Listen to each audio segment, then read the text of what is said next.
life, besides the fact that I feel a connection, I watch his vlog, it's what I do. I'm going to show more videos so you can maybe keep the lights where it was. That way everyone can sleep. So let me give you some other ones. This is awesome, huh? Male circumcision. Yeah, that's not funny. Okay, I'll tell you a story real quick. In the Netherlands, bottle down. A friend of mine, MacDocMan.com, Michael Schaap, he used to work for public television, so it's a little fancier than most people, but he's still just another dude with a camera. And he produced a video that I'm going to show you where he talks about why males get circumcised, or why do they? I mean, anybody know? Okay, you have your theories, and there are a lot of crazy rumors going around. So he does this vlog, and it winds up affecting policy, health policy in the Netherlands. I'll show you a little bit, because this is exciting. Thanks. Go video. Als kind ben ik besneden. Can you read the subtitles? You want me to yell them? Mee. Ja, en, zult u denken. Kijk, als ik de enige was, dan had u gelijk. Maar over de hele wereld worden jongens besneden. 1/6 van de mannelijke wereldbevolking. 1/6 of the male world is circumcised. 20.000 jongetjes per jaar. Kijk, over meisjesbesnijdenis hebben we allemaal een mening. Dat vinden we een barbaarse daad. Maar over jongensbesnijdenis, de oudste chirurgische ingreep ter wereld, daar praten we niet over. Een voorhuidje dat eraf gaat, zult u denken. Wat is er mis mee? Dat zal ik u vertellen. Zeg mij dat u al besneden bent, klopt dat? Ja. He talks about how, female circumcision, everybody agrees is bad. But male circumcision, no one talks about it. Why do we do it? How come so many people in the world? Etc. So he winds up, he does this vlog where he goes around asking people. Hoe ben je? Nee, iets zegt mij dat dat zo is. Ja, die ligt eraan de cultuur. Ja. Onze cultuur, dat moet wel. Ja, nou, het moet. Ik vind ook, die is iets gezond. Nou, dat is belangrijk. Ja, ik vind het gezond. Jij bent niet besneden? Nee, als je de velletje hebt, dan blijft de viezigheid in het velletje, snap je? Dus hygiëne, zeg maar. Ja, hygiëne. Maar als je nou goed doucht?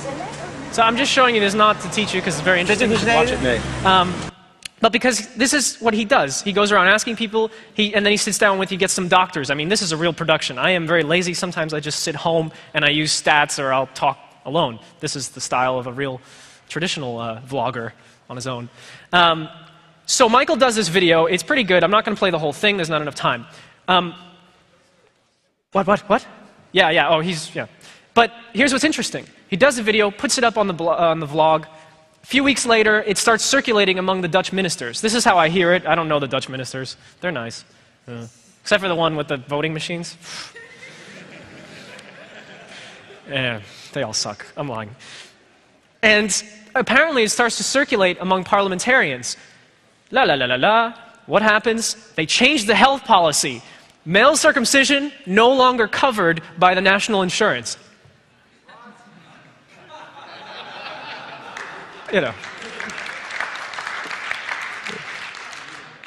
All the people who like male circumcision did not clap, and that's understandable.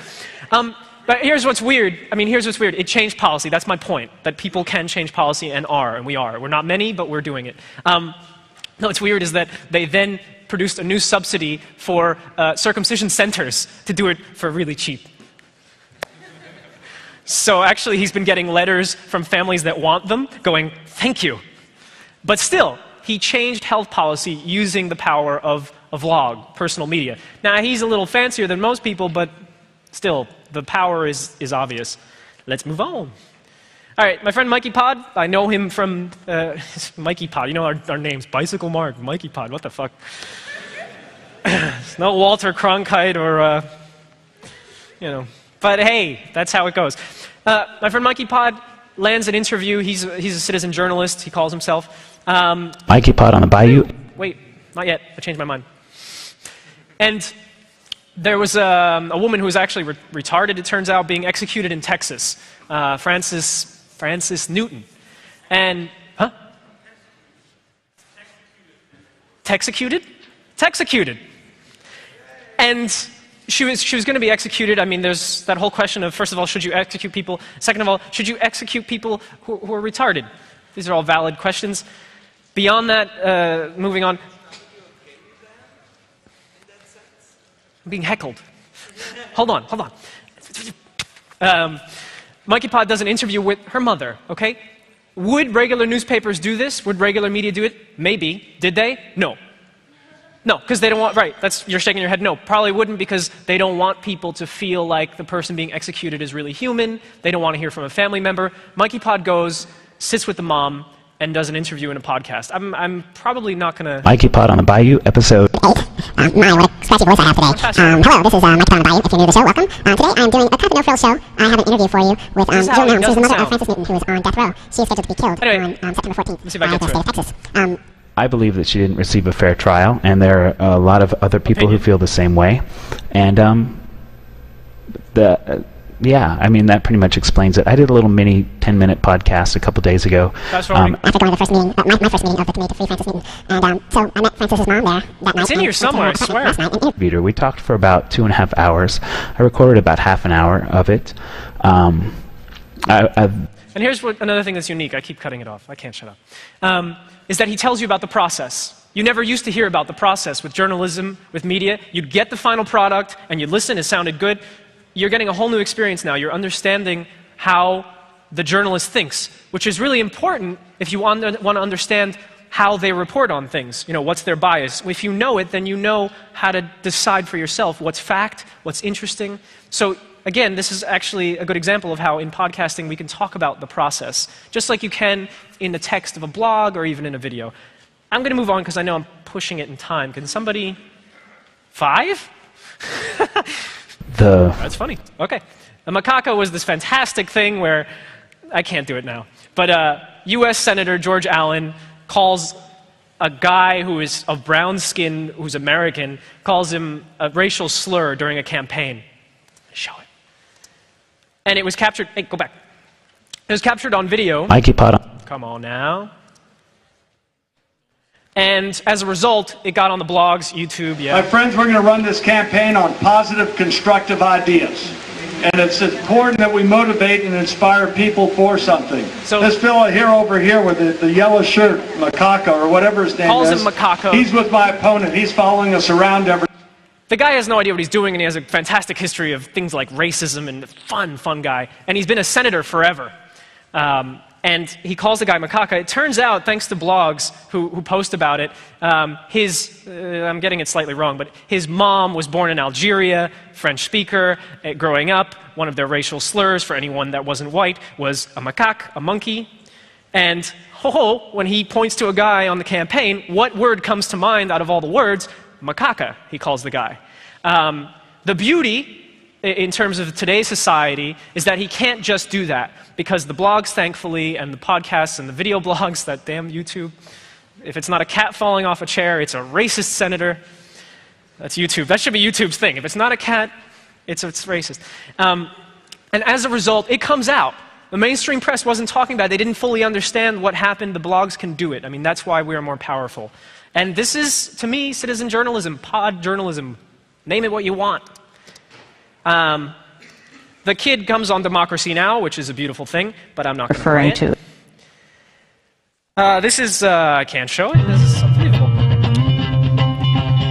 A couple of, let me hold it for a second. In Amsterdam now, you can, as a cop, decide that a certain area of the city, they decide together, is an emergency zone where there's a lot of people. And as a result, in an emergency zone, you can stop anyone at any time and search them. There's no choice. If you're walking into that area and a cop sees you, he will say, I'm going to search you. He says it just for fun because in the end he can just do it. If you say no, he goes, yes. If you say, I'm not going this way, he goes, that's suspicious. Now I can search you. It doesn't happen that often. Myself, I'm pretty quick on the bike. And when I see the cop up ahead, I turn the fuck around. It's not because I'm carrying anything, although I might be. But it's just that I don't feel like getting searched, right? Are you with me?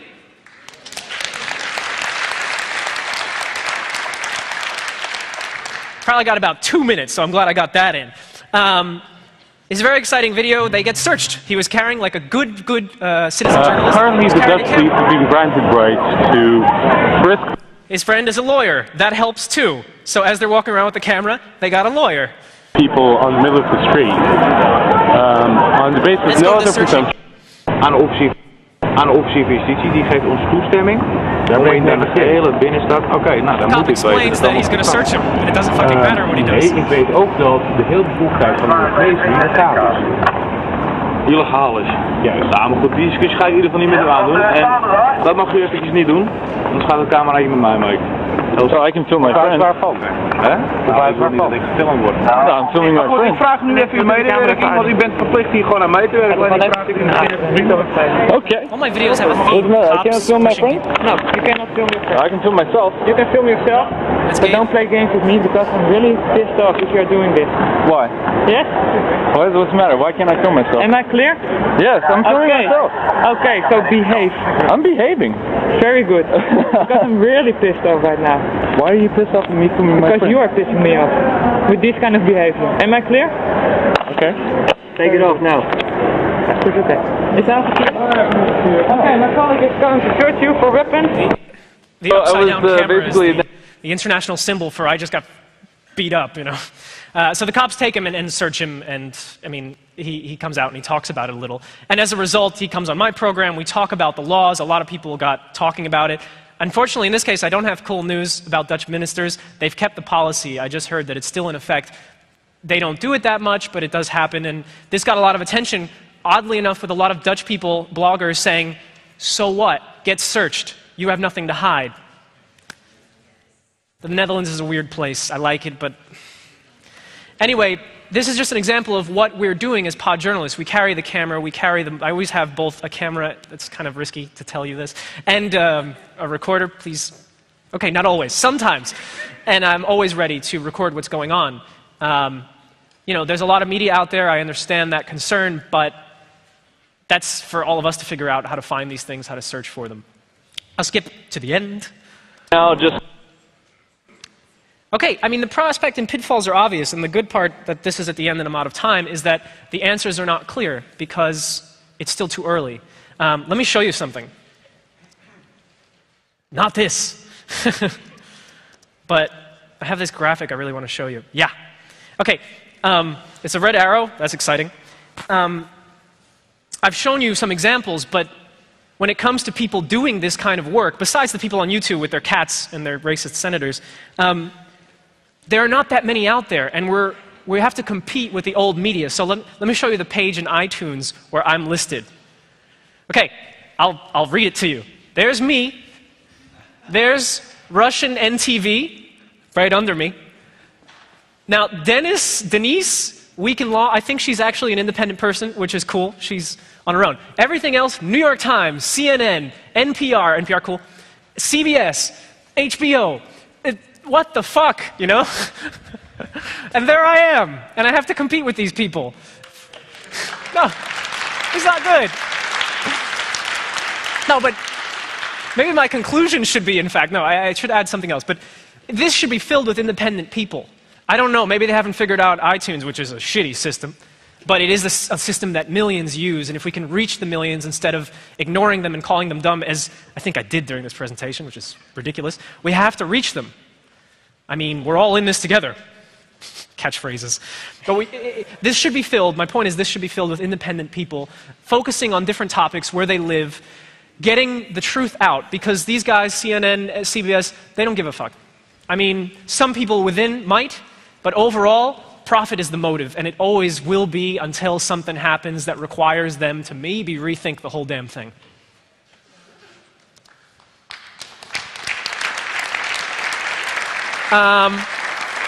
Thanks. I had like 1 minute, is that where I'm at? Okay, big media buyouts, a lot of us are getting bought. I mean, that is a problem. I got bought by Coca-Cola for 1 month. They didn't pay me, so that's the good news, but I have to admit, I did something for Coca-Cola. Forgive me. One of our more famous, beloved Rocket Boom girls now works for ABC. I think this is bizarre. A lot of people think she's doing good work. You decide. But the example is that old media has money, which we don't. That's important. They're not going down without a fight. So BBC is trolling YouTube for people they can hire. They hired the gadget girl. I don't know what her name is, but she got hired. She's going to review gadgets. She used to do it just for fun on YouTube. Now she's been hired by the BBC.